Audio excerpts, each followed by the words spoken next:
সুপ্রিয় চাকরি প্রত্যাশী, সন্ধি থেকে আর্তযোগে ঋত হয়।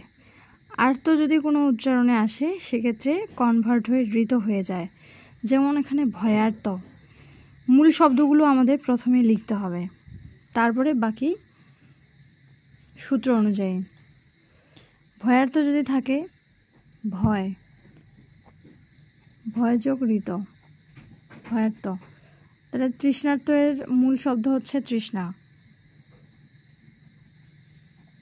তৃষ্ণা যোগ ঋত, তৃষ্ণার্ত। ক্ষুধার্ত এর মূল শব্দ হচ্ছে ক্ষুধা, ক্ষুধা যোগ ঋত, ক্ষুধার্ত। এর মূল শব্দ পিপাসা, পিপাসা যোগ ঋত, পিপাসার্ত। শীতার্ত এর মূল শব্দ শীত যোগ ঋত, শীতার্ত। গীতার্থ এর গীত যোগ ঋত, গীতার্থ। Thanks for watching.